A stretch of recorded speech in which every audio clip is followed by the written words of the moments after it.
So overall about Mirrors of Fate, it is to me it is a huge blessing to a Castlevania is because I've been waiting for a long time, um, to the series to reveal in a perfect way about the Belmont lineage or the bloodline and this game put it in a way where I was really happy because not just because it tell you who is the son and who is the father who but they brought back the classic heroes that they were getting forgotten or I don't know about all these past games like for the Koji Garashi. I mean when he started to get into the area Sorrow and Dawn of Sorrow series and then he go to Order of Ecclesia, then Portal of Ruins, and then the other games. I mean, I thought that the game was beginning to go really to orbitate really far away from its roots. And when I'm talking about when I think about Castlevania, when I think about Belmont, and when I think about Dracula, and to me that should be the core. But I mean, don't get me wrong, those games that IGA produce, like I like a lot Curse of Darkness because the character, he's one of the few non-Belmont characters I like a lot. Hector, Devil Force Master. He's one of the few characters that I mean I like him a lot. He's very powerful persona, and I like when I can even feel like related to some characters, and many times I feel that in Castlevania, like I can feel like in a way I can relate with Trevor, Ramon, Alucard, in another way, huge way I can relate with Gabriel, at the same time Simon, but Hector, he's also pretty cool, and and and I like, from all Castlevanias, the one I like the least is the area Sorrow and the Dawn of Sorrow. I don't like the main character Somaga at all. I mean, for those that like it, I thought it was a very weak character for the Castlevania. I remember when I was playing him, I was like, fuck this shit, man. I want my demons back. What the hell is this guy? And he's supposed to be the resurrection or the rebirth of Dracula when he's not even the real Dracula. I mean, uh, but I mean the things I like about it is that they introduce like a very cool Belmont that I think almost everybody like and I like a lot, like Julius Belmont. He was originally introduced into the series in that game, and they brought back Alucard Belmont, which I like a lot, and also Joko's cool, but it's good to see these characters, and I love Julius, and it's really cool to see Alucard back, but the story just got, I don't know, man. It's not even in Europe. It's not even in Castlevania, and no, man. I mean, thanks to the heavens, that Konami they say, we cannot be fucking around anymore. Let's go back to the roots. Let's go back to reveal Castlevania again. Let's go back to the origin, and from there, let's go, go and climbing. We need to do the Belmont family. We need to explain the bloodline, the connection, the timeline, the lineage, all that. And and even if sometimes it feels like Mirrors of Fate, it feels in a way a bit rushed, and it feels short, and it feels like like they could have add a lot more to the story. You gotta understand that at the same time they were working on Lords of Shadow 2, So I think they were putting like their main focus on the Lords of Shadow 2, and Mirrors of Fate was a game for the 3DS. Then thanks to the heavens, it came on HD on the PlayStation Network, and I was hoping so bad for that game to be in a console, and it was like the angels heard me because it happened, and it's very nice because it is a crucial part of the story. I mean, when you play Lords of Shadow 2, there is this real cool, beautiful epitaph intro about the Belmont origin and Dracula, and it's pretty much the story from Lords of Shadow 1 to Mirrors of Fate, and so it's not like you need to play Mirrors of Fate to play Lords of Shadow 2, because already the story, they will tell you the story there, but if you play Mirrors of Fate, it will be so much better because you're gonna play that time, that moment, and which is very very significant to me. It is absolutely significant because it involves Trevor Belmont, it involves Simon Belmont, and Dracula Gary Belmont, so. And of course, we see how Trevor Belmont, he's, Alucard, and that was a huge deal, for people, a huge deal. I mean, many people, they only see Alucard as a Symphony of the Night guy, but the real fans that they come from a very long time, they see Trevor Belmont now, and I am the one that see Trevor Belmont and Dracula and Alucard now, so I always like Alucard a lot. Since Symphony of the Night, I thought he was like a brilliant character, and he had this,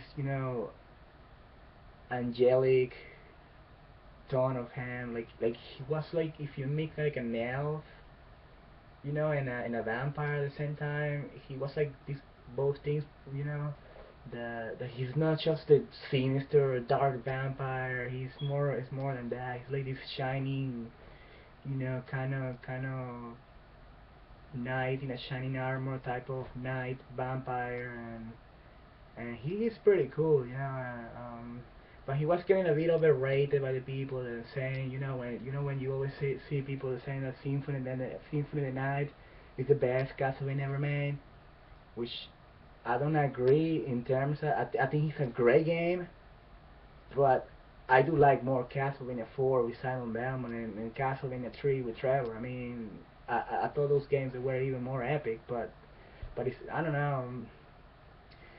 Symphony of the Night's a great game, but it got a bit overrated.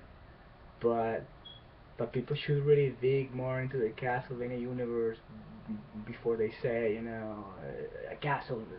Symphony of the Night is the best thing,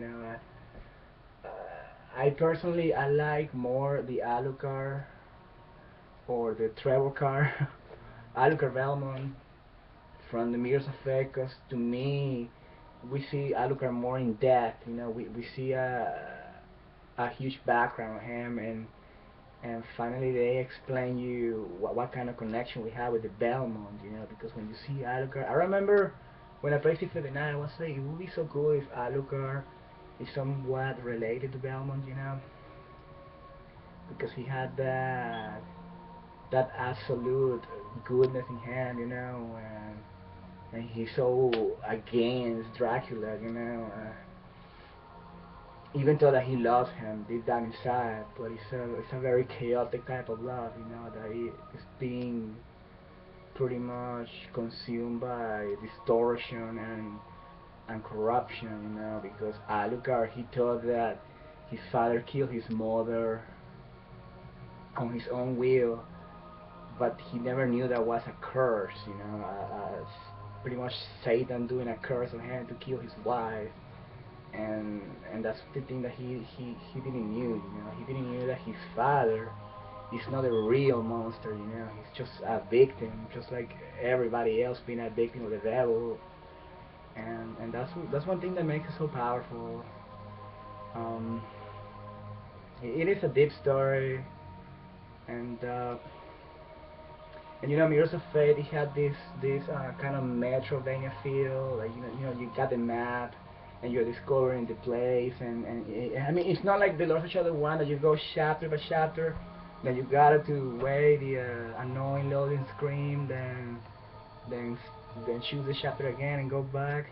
It's not like that. It goes like, like a huge map castle, and I like that a lot. But at the same time, it has a that feel of retro Castlevania and Lords of Shadow together, which is amazing because you really don't see too much a side scroller into a 3D form, so well, and it was really epic when you finally you fight against Gabriel as Dracula, and in that moment it feels like the classic Castlevania, like you are either Alucard or the Belmont fighting Dracula, and you felt that back again, like it was epic to see Simon and Alucard joining forces against Dracula, because Dracula was so powerful that the two of them had to join forces, and but only Simon was capable to kill him, because he's the one that had to, to do the final blow, and for some kind of reason, he's the only one that can kill Dracula by stabbing him in the heart with the vampire killer chain. And the reason for that, I think, has to do because he's the only one from the Belmont that remained human, that he has not been changed by a supernatural forces. So I think he has a lot to do with that. He killed Dracula in that moment, but not for real. Like, Dracula, he goes into this slumber, and his soul wanders around for years or centuries, and he come back, and that's what happened. I mean, like, he's not really free from the curse, and he will be a spirit of evil. But I don't know. Well, I mean, one thing about this Dracula is that you feel so much attached to the Gabriel character, and you see him as a Belmont first, then even after he became Dracula, which means the dragon. In Castlevania, always Dracula was like a symbol of pure evil. Like he was the devil man. Like when you play Castlevania 64, man, you see, like, I think, like one of the most evil versions of Dracula ever. Like he was pure evil. Like I don't know, man. Like he was a demon lord, with a big clock floating and just wishing evil to everything, and and so when you see that Dracula and you compare it to this new Dracula, it is like right now it's like a holy Dracula that you don't want to hate him.